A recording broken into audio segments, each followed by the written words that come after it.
သိထိုက်တဲ့သားဥပြုံအရေးအိတ်အကြောင်းကိုပြောပြပေးမှာဖြစ်ပါတယ်။သားဥပြုံဆိုတာကနော်တအိမ်ရဲ့တစ်ဖက်တစ်ချက်မှာရှိတဲ့ပြုံလေးတွေပေါ့နော်ဒီမှာဒီပုံလေးကိုကျွန်မပြပူတယ်ဒါကတအိမ်ဆိုရင်ဒီမှာသားဥပြုံဒီဘက်မှာတစ်ဖက်ရှိမယ်ဟိုဘက်မှာတစ်ဖက်ရှိမယ်အဲ့ဒီသားဥပြုံဟာနော်ဒါမှဒီလိုပုံစံမျိုးထိတ်မှာနော်လက်ချောင်းလေးတွေနဲ့ရှိမယ်သူကသားဥကိုကောက်ပေးတယ်သားဥကိုသူ့ထဲထည့်ပေးတယ်ဒါပေမဲ့အကြောင်းမျိုးမျိုးကြောင့်ဒီသားဥပြုံမှာအရေးအိတ်တဲ့အကြောင်းကိုပြောပြပေးမှာဖြစ်တယ်အဲ့တော့အရေးအိတ်လို့ပြောလိုက်ရင်လူတော်များများကသားဥအိမ်မှာဖြစ်တဲ့အရေးအိတ်လားသားဥပြုံမှာဖြစ်တဲ့အရေးအိတ်လားဆိုတာ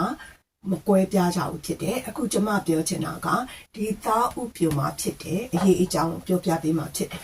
ဘာဖြစ်လို့လဲဆိုတော့ဒီသားဥအိမ်မှာဖြစ်တဲ့အရေးအိတ်နဲ့သားဥပြုံမှာဖြစ်တဲ့အရေးအိတ်ကဖြစ်ရတဲ့အကြောင်းရင်းလည်းမတူဘူးပြီးနိုင်တဲ့ဘေးထွက်ဆိုးကျိုးတွေလည်းမတူဘူးlong term ပေါ့နော်ရေရှည်မှာဘာတွေဆက်ဖြစ်သွားနိုင်လဲဆိုတဲ့အခြေအနေတွေလည်းမတူကြတာဖြစ်တဲ့အတွက်ကြောင့်မလို့ဒီနှစ်ခုကိုကွဲပြားနားလည်ထားဖို့တော့လိုတယ်အဲ့တော့ဒီနေ့ပြောရမှာတော့သားဥပြုံမှာဖြစ်တဲ့အရေးအိတ်အကြောင်းပေါ့နော်ကျွန်မနာမည်ကတော့ဒေါက်တာမျိုးနန္ဒပါကျွန်မကတော့ UK နိုင်ငံကသားဖွားနဲ့မိရဲ့အတိုင်းမင်ခံအထူးကုဆရာဝန်ကြီးတယောက်ဖြစ်ပါတယ်အဲ့တော့ဒီသားဥပြုံအရေးအိတ်ပေါ့နော်အခုဒီမှာဆိုလဲကျွန်မပုံဆွဲပြထားတယ်အဲ့တော့ဒီမှာတအိမ်ရှိတယ်တအိမ်ကောင်းရှိတယ်သားဥပြုံနှစ်ဖက်ရှိတဲ့နေရာမှာတစ်ဖက်ကဘာဖြစ်သွားလဲဆိုတော့သားဥပြုံတစ်ဖက်ကပိတ်သွားတယ်ပိတ်သွားပြီးတော့ဒီဘက်ကတော့ပွင့်နေတယ်သားဥပြုံကဒီဘက်ကတော့ပွင့်နေတယ်ဟိုဘက်ကပိတ်သွားတဲ့အတွက်ကြောင့်ဘာဖြစ်လဲဆိုတော့အဲ့ဒီထဲမှာအရေးတွေစူးပြီးတော့သားဥပြုံအရေးအိတ်ဖြစ်သွားတယ်ကျမတို့အင်္ဂလိပ်လို့ဆိုရင် hydrosalpinx လို့ခေါ်တယ် hydrosalpinx ပေါ့နော်အဲ့တော့ပထမဆုံး block ဖြစ်ရတယ်ပိတ်ရတယ်ပြီးတော့မှအထဲမှာအရေးစုလာတယ်နော် fluid filled fallopian tube ဖြစ်လာတယ်အဲ့ဒါကိုသားဥပြုံအရေးအိတ် hydrosalpinx လို့ခေါ်တယ်အဲ့တော့ဘာတွေကြောင့်ဖြစ်တာလဲအဖြစ်အများဆုံးအကြောင်းကတော့ sexually transmitted infection လိင်ဆက်ဆံရာကနေကုတက်တဲ့ယောဂတွေကြောင့်ပိုးဝင်တယ်ဒီသားဥပြုံတွေမှာပိုးဝင်တယ်ပိုးဝင်ပိတ်သွားတယ်ပိတ်သွားပြီးတဲ့အခါကျမှထဲမှာအရေးစုသွားတယ်တချို့မှာအဲ့တော့ပိုးဝင်နိုင်ဒီအရေးအိတ်ဖြစ်သလားဆိုတော့မဖြစ်ဘူးအဲ့တော့ဒီဟာတွေကြောင့်ဖြစ်တယ်နောက် TB ကြောင့်လည်းဖြစ်နိုင်တယ်နော်အဲ့တော့ဖွံ့ဖြိုးဆဲနိုင်ငံတွေမှာဆိုရင် TB ကြောင့်လည်းဖြစ်နိုင်တယ်တချို့ကတော့ဒီလိုပိတ်သွားစရာတခြားအကြောင်းပေါ့နော်အဲ့တော့ကျွန်မအရှိရဗီဒီယိုလေးမှာပြောပြတဲ့အကြောင်းအရာတော်တော်များများနေတော့ခက်ဆင်စေတူပါတယ်အရှိမကိုအရင်တော့လှုပ်ထားမှုတဲ့ခွဲစိမ့်မှုတွေဘိုင်းမှာလှုပ်ထားတဲ့ခွဲစိမ့်မှုတွေဒီအိမ်မှာလှုပ်ထားတဲ့ခွဲစိမ့်မှုတွေသားဥပြုံမှာလှုပ်ထားတဲ့ခွဲစိမ့်မှုတွေcesarean ဘိုင်းမှာလှုပ်ထားတာဆို cesarean section တော့နောက်appendix ပေါ့နော်ဒီအတက်ရောင်းတာအတက်ပေါက်တာဒါမျိုးတွေကနေပြီးတော့ဖြစ်သွားတဲ့ scarring တွေเนาะဆိုအနာရွတ်တက်တဲ့အဲ့ဒီကနေပြီးတော့ဒီသားဥပြုံပိတ်သွားတယ်ဒါမှမဟုတ်ရင်တခြားသားဥပြုံမှာကိုလှုပ်ထားတဲ့ခွဲစိမ့်မှုတွေကြောင့်เนาะခွဲစိမ့်မှုကတော့အမျိုးမျိုးဖြစ်နိုင်တယ်သားဥပြုံမှာအရင်တုန်းကတတိတဲလို့ခွဲစိမ့်မှုလုပ်ခဲ့ဘူးတယ်ဒါမှမဟုတ်ရင်တတိတဲတာအရင်ကတတိတဲတာကိုကုသမှုခံယူဘူးတယ်เนาะပိုးဝင်တာမဟုတ်ရင်လည်းအဲ့နောက်ပိုင်းမှာပိုးဝင်တဲ့အကြောင်းမျိုးမျိုးတွေတော့ဖြစ်နိုင်တယ်နောက်တစ်ခုကကြတော့ဒီသားဥပြုံမှာခွဲစိမ့်မှုတွေတခြားခွဲစိမ့်မှုတွေဖြစ်တယ်ဥပမာဆို sterilization ပေါ့နော်တတိတာလည်းပတ်သက်တဲ့ခွဲစိမ့်မှုတွေလုပ်တယ်အဲ့ဒီခွဲစိမ့်မှုကိုပြန်ပြီး reverse လုပ်တယ်ကလေးလိုချင်လို့ပြန်ဖယ်တယ်အဲ့ဒီလိုအကြောင်းမျိုးစုံနဲ့အဲ့လိုသားဥပြုံမှာခွဲစိမ့်မှုတွေလုပ်ခဲ့တယ်နောက်တစ်ခုကတော့ endometriosis အများစုအားဖြင့်ဒီအိမ်ရဲ့အတွင်းလှနံရံလေးကနေပြီးတော့အပြင်ကိုရောက်ပြီးတော့အပြင်မှာဒီသွေးတွေထွက်တယ်scarring နော်ရုပ်ဖေးတွေတက်တယ်အဲ့ဒါဖြစ်တဲ့အတွက်ကြောင့်မို့သားဥပြုံရောင်ရမ်းပြီးပိတ်သွားတယ်ပိတ်သွားပြီးတော့အဲ့ဒီအထဲမှာအရေးစုရင် hydrosalpinx ဖြစ်လာတယ်နောက်တစ်ခုကတော့ဘာရှိနေလဲဆို congenital anomalies เนาะဒါဒီ hydrosalpinx က congenital anomalies ဆိုတာကဘာလဲဆိုတော့မွေးရပါပေါ့နော်အဲ့ဒါကတော့တော်တော်ရှားပါတယ်မွေးရပါအနေနဲ့လည်းပါလာနိုင်တယ်အဲ့တော့ဒါကတော့အခုသားဥပြုံမှာအရေးအိတ်တယ်တာဟာဘာအကြောင်းကြောင့်လဲဆိုတော့အရှိမသားဥပြုံပိတ်တဲ့အကြောင်းတွေနဲ့တော်တော်များများကတော့တူတာကိုတွေ့ရလိမ့်မယ်ဟုတ်ပြီဒါကဘာကြောင့်ဖြစ်တယ်လဲဆိုတာပေါ့နော်ဘယ်လိုသိရမလဲဆိုတော့ ဒီလိုပဲ HSG ဆိုတာရှိတယ် hysterosalpingogram ဒီအောက်ကနေကျမတို့ dye ထည့်တယ်dye ထည့်ပြီးတော့ x-ray နဲ့ကျမတို့ x-ray ရိုက်ကြည့်တယ်ရိုက်ကြည့်လိုက်တဲ့အခါမှာသားဥပြုံဒီနေရာမှာဖောင်းနေတယ်เนาะဖောင်းနေတယ်အပြင်ထွက်မလာဘူးဆိုဒီတခုပိတ်နေတယ်ပေါ့နော်ဒါပေမဲ့အရေးအိတ်ရှိမရှိကိုပို့ပြီးတည်ချာတွေ့ရတာဘာလဲဆိုတော့เนาะဘာလဲဆိုတော့အဓိက ultrasound ရိုက်ကြည့်လို့ရတယ်နော် perfect ultrasound ရိုက်ကြည့်လို့ရတယ်နောက်တစ်ခုက SIS ဆိုတာ saline infusion sonography ဒီလိုပဲ ultrasound နဲ့ရိုက်တယ်ဒီကနေပြီးတော့လေနော် saline လေးပေါ့နော်စားရည်ပျော့ပျော့လေးနော်ရိုးရေလေးပဲပေါ့နော်စားပျော့ပျော့လေးပါတယ်ရေလေးကိုထည့်လိုက်ပြီးတော့အဲ့ဒါကို ultrasound နဲ့ရိုက်ကြည့်တယ်အဲ့လိုမျိုးလေကျမတို့သိနိုင်တယ်ဒါကသားဥပြုံမှာအရေးအိတ်လားသားဥပြုံမှာတဲနေတဲ့အရေးအိတ်လားသားဥအိမ်မှာတဲနေတဲ့အရေးအိတ်လားသားဥပြုံမှာတဲနေတဲ့အရေးအိတ်ဆိုလဲဘယ်လောက်ကြီးတယ်လဲဘယ်နေရာအထိဖြစ်နေတယ်လဲဒါတွေကိုကြည့်လို့ရတယ်နောက်တစ်ခုကတော့ဘယ်လိုသိနိုင်လဲဆိုတော့ laparoscopy ပေါ့နော်ကျမတို့ဘိုက်ထဲကိုမှန်ပြောင်းထည့်ပြီးကြည့်လိုက်ရင်နော်အဲ့ဒါတွေကိုသိရမယ် MRI ဆိုတဲ့တကယ် magnetic resonance image ပေါ့နော်အဲ့တော့ MRI ဆိုတာ machine ကြီးတဲ့ကိုဝင်ပြီးတော့လေနော် machine ကြီးတဲ့ကိုဝင်ပြီးတော့ပြီးတော့ MRI special scan ရိုက်တာမျိုးနဲ့လည်းသိနိုင်ပါတယ်ဒါပေမဲ့အများစုအားဖြင့်တော့ ultrasound နဲ့ဆိုရင်ကိုတော်တော်တွေ့ရနေပါတယ်နော်တော်တော်တွေ့ရပါတယ်ဒါ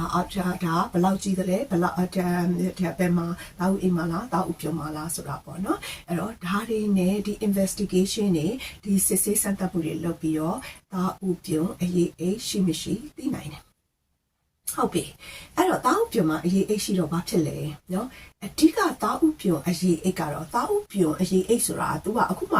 ကျမအရှိရပြောလိုက်တဲ့အကြောင်းအရာတွေကိုပြန်စဉ်းစားကြည့်တယ် तू ကဒီ congenital anomalies မွေးရပါဆိုတာအတော်ဖြစ်ခဲ့တာအဲ့တော့ तू ကတခြားအကြောင်းကြောင့်သာ तू ကသားဥပြုံအရေးအိတ်ဆိုတာဖြစ်လာတာနော်အဲ့တော့အဲ့ဒီလိုဖြစ်သွားပြီဆိုရင်တော့သူ့ရဲ့ဘေးထွက်ဆိုးကျိုးကဘယ်ပုံမှာအဓိကသွားလဲဆိုတော့ကိုယ်ဝန်ဆောင်ဖို့နဲ့ကလေးရဖို့နေရာမှာသွားပြီးတော့ဘေးထွက်ဆိုးကျိုးအပေးများတယ်နော်အဲ့ဒီနေရာမှာ harmful ဖြစ်တယ်အန္တရာယ်ကြီးတယ်လို့ပြောရမှာပေါ့နော်ဒီသားဥပြုံအရေးအိတ်ကအဲ့တော့ဘာဖြစ်လဲ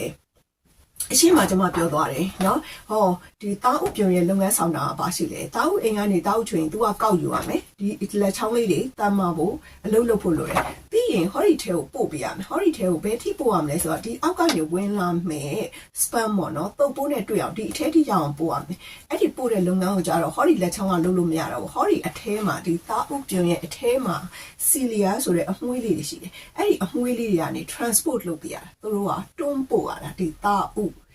ဥလေးကိုသားဥရင်ကချွေးလိုက်တဲ့သားဥလေးကိုလက်ချောင်းလေးတွေကတည်းကောက်ယူလိုက်တယ်အထဲမှာရှိတဲ့အမွှေးလေးတွေကအထဲကိုတွန်းပို့ပေးရတယ်အဲ့တော့ဒီမှာဘာဖြစ်သွားလဲဆိုတော့ဒီ hydrosalpinx သားဥအိမ်အရေးအိတ်ဖြစ်ပြီးဆိုရင်အဲ့ဒီလက်ချောင်းလေးတွေလည်းမရှိတော့တုံးသွားသလိုအထဲမှာရှိတဲ့အမွှေးလေးတွေလည်းပျက်စီးသွားတယ်အဲ့ဒါဟာအဓိကပြဿနာပဲပြန်ပြောမယ်နော်သားဥပြုံအရေးအိတ်ရဲ့အဓိကပြဿနာပေးတာကကလေးရဖို့ခက်တယ်ကိုဝန်ဆောင်ဖို့ခက်တယ်။ဘာဖြစ်လို့လဲဆိုတော့အဓိကသူ့ရဲ့ function သူလုပ်ရမယ့်လုပ်ငန်းဆောင်တာဖြစ်တဲ့ဒီသားဥလေးကိုကောက်ဖို့ဆိုတာမျိုးလေသူ့မှာဒီထိတ်မှာဒီလက်ချောင်းလေးတွေပျောက်သွားသလိုမရှိတော့သလိုမတန်မာတော့သလိုတုံးသွားသလိုဟောဒီအထဲမှာရှိတဲ့ cilia လို့ခေါ်တဲ့အမွှေးလေးဒီသားဥလေးကိုတွန်းပို့ရမယ် transport လုပ်ပေးရမယ်အမွှေးလေးတွေလေသူ့မှာပျက်စီးသွားတဲ့အတွက်ကြောင့်မို့လို့ဒီသားဥပြုံအရေးအိတ်ကကလေးရဖို့အတွက်အခက်အခဲတော်တော်ရှိတယ်နော်ဟုတ်ပြီဒါဆိုရင်ဆီယမ IVF ကိုနော် IVF ဆိုတာ in vitro fertilization သားဥပြုံတတိတာဒီအရေးအသားဥပြုံမှာအရေးအရှိနေတဲ့အချိန်မှာ IVF လုပ်ရင်လည်းအောင်မြင်နိုင်ဖို့ chance ကတော်တော်နေတယ်အောင်မြင်ဖို့ chance ကအရန်ကျသွားတယ်ဘာလို့လဲဆိုတော့ဟောဒီအရေးအိတ်ထဲမှာရှိတဲ့အရေးဟာဟောဒီထဲမှာရှိတဲ့ embryo เนาะတအိမ်ထဲမှာရှိတဲ့ကလေးလေးပေါ့နော်ကျမတို့က embryo တအိမ်ထဲမှာကလေးလေးထည့်လိုက်ပြီးပဲထားပါတော့เนาะကလေးဖြစ်မဲ့ဟာလေးထည့်လိုက်ရင်အဲ့ဒီအရေးတွေကဒီထဲကိုတစိမ့်နဲ့စိမ့်ကြနေတဲ့အတွက်ကြောင့်မလို့ဘာဖြစ်လဲဆိုတော့ဒီကလေးကမတွေ့နိုင်ဘူးတွေ့ပြီးရင်လည်းပြတ်ကျဖို့ chance များတယ်တနည်းအားဖြင့်ဒီကလေးအတွက်ဒီ embryo ဒီကိုယ်ဝန်အတွက် तू က toxic ဖြစ်စေတယ်ဟောဒီထဲကအရေးအားဟောဒီကိုယ်ဝန်ကို toxic ဖြစ်စေเนาะ toxin ဆိုတာအဆိပ်ဖြစ်စေတယ်နော်အဲ့ဒါဖြစ်တဲ့အတွက်ကြောင့်မလို့ဒီသားဥအိမ်အရေးအိတ်ဆိုတာအရန်အရေးကြီးတယ်ကိုကလေးကိုပေါ့နော်ကိုမဆောင်ကလေးမွေးခြင်းနဲ့မိခင်နေမှာ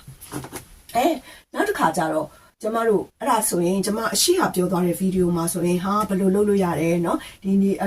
recanalization လုပ်ဒီကနေပြီးတော့ဟိုပေါ့အပေါက်ဖောက်ဒါမှမဟုတ်ဒီကနေပြီးတော့ self-incostomy ဆိုတာလုပ်ဆိုတာအရှိအဗီဒီယိုကိုနားထောင်လိုက်ရင်သိမှာပါเนาะသားဥပြုံပိတ်နေရင်ကုသလို့ရသလားဆိုတဲ့ဗီဒီယိုမှာကျမပြောသွားတယ်အဲ့ဒီဟာတွေကအဲ့ဒ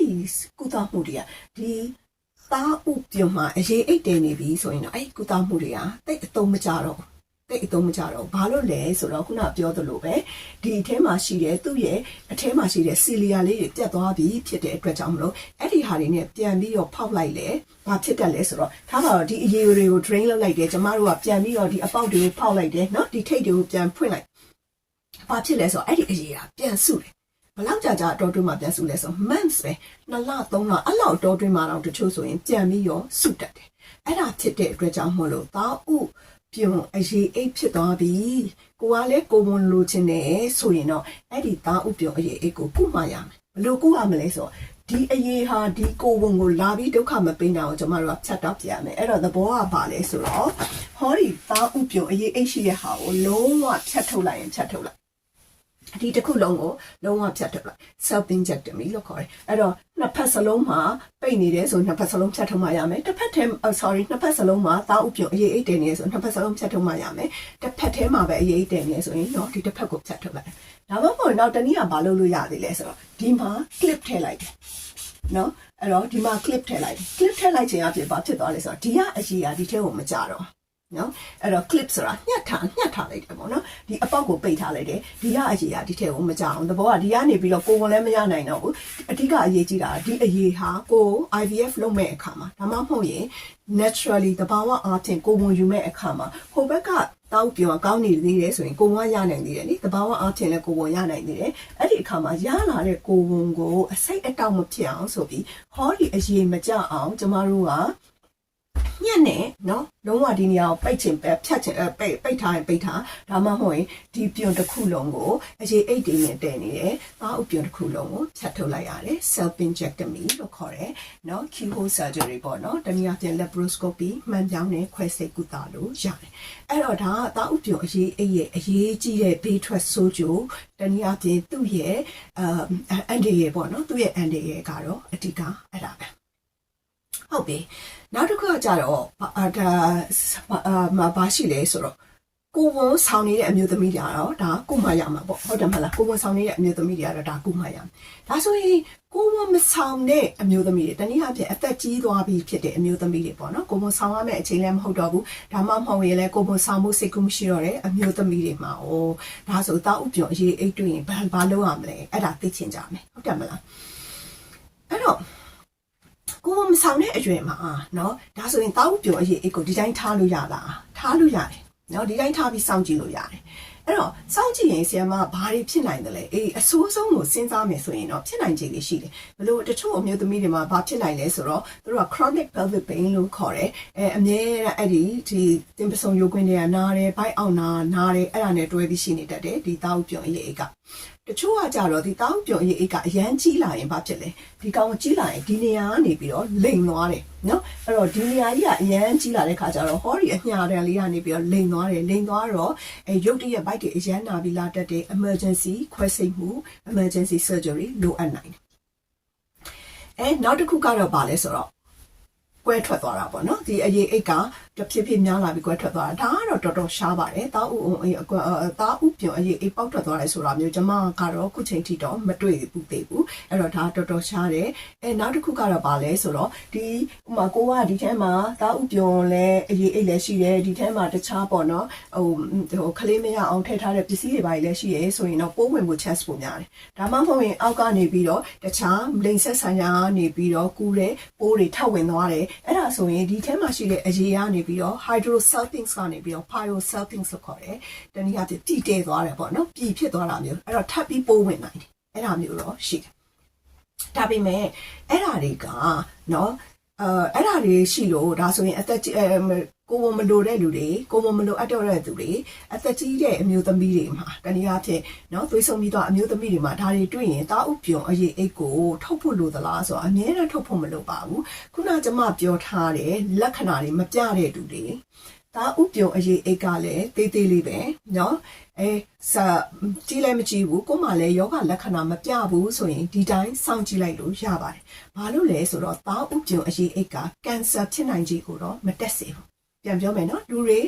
စိတ်အပူဆုံးကပါလဲဆိုတော့ကင်ဆာဒီတာဥပြုံအရေးအိတ်ရှိနေတဲ့အတွက်ကြောင့်မို့လို့ကျမမှာကင်ဆာဖြစ်နိုင်ခြေတက်သလားဆိုပြီးသိချင်ကြတယ်ကျမတို့အခုလက်ရှိသိထားတဲ့ဟာအချိန်ထိကတော့တာဥပြုံအရေးအိတ်ကြောင့်တော့ကင်ဆာဖြစ်နိုင်ခြေကိုမတက်စေဘူးဒါမဲ့တချို့သူတွေမှာဥမာဆိုရင်တချို့ genes တွေ mutation ဆိုတာရှိတယ်ဥမာဆို BRCA တို့ BRCA လို့ကျွန်တော်တို့ခေါ်တဲ့အဲ့ genes mutation သဘောကတော့သူတို့ရဲ့ genes မှာဟိုကမျိုးရိုးလိုက်ပြီးသူတို့က cancer ဖြစ်နိုင်ခြေတက်တဲ့လူတွေရှိတယ်အဲ့လိုလူမျိုးတွေကတော့အဲ့ဒီမျိုးရိုးကြောင့်ပဲသူတို့ cancer ဖြစ်သွားနိုင်တာပေါ့နော်ဒါကတော့သားဥပြုံအရေးအေးရလို့ကြောင့်တော့မဟုတ်ဘူးဒါမဲ့အဲ့ဒီလိုမျိုးရိုးလိုက်တဲ့သူတွေမှာအဲ့ဒီ genes ရှိနေတဲ့ mutation ရှိနေတဲ့သူတွေမှာသားဥပြုံအရေးအေးတွေ့တယ်ဆိုရင်တော့ဒါကျွန်တော်တို့ကုရမှာဘာလို့လဲဆိုတော့သူ့မှာကငကိုရဲ genes မှာ cancer ဖြစ်နိုင်ခြေများတယ် genes ဖြစ်နေတဲ့အတွက်ကြောင့်မို့လို့အဲ့လိုမှမဟုတ်ဘဲနဲ့ပုံမှန်เนาะကလေးလည်းမယူတော့ဘူးเนาะသားဥပြုံအရေးအိတ်ကလည်းသေးသေးလေးပဲကိုကိုလည်းဘာမှယောဂလက္ခဏာတွေပြနေတာမဟုတ်ဘူးကိုကဥမာဆေးသွားဆင်ရင်လည်းဒီလိုပဲရုပ်တရက်တွေးလိုက်တဲ့ဟာမျိုးဆိုရင်သားဥပြုံအရေးအိတ်ကခွဲစိတ်ကုသနေစရာမလိုပါဘူးစောင့်ကြည့်ပြီးတော့ဆက်ကြီးလာလားမကြီးလာလားဆိုတာကိုစောင့်ကြည့်ကုသလို့ရပါတယ်အဲ့တော့ဒါတာဥပြုံအရေးအိတ်ဖြစ်ပြီးတော့မှဆေးတောက်လို့ရသလားဒါကိုတော်တော်များများမေးကြမယ်တာဥပြုံအရေးအိတ်ဖြစ်ပြီးတော့မှတော့ဆေးတောက်တာပိုးသက်ဆေးတောက်တယ်ဆိုတာက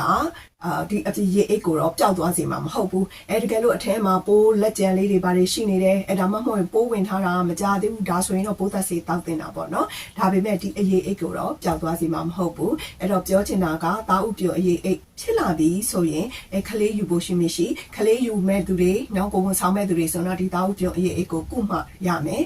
ကလေးမယူမဲ့သူတွေကတော့ကိုယ့်ပေါ်မှာရှိတယ်တခြားယောဂလက္ခဏာတွေဘာတွေရှိလဲတခြား risk factor တွေဘာတွေရှိလဲဆိုတဲ့အပေါ်မှာမူတည်ပြီးတော့စောင့်ကြည့်ကုသလို့ရပါတယ်အားလုံးပဲကျန်းမာချမ်းသာကြပါစေ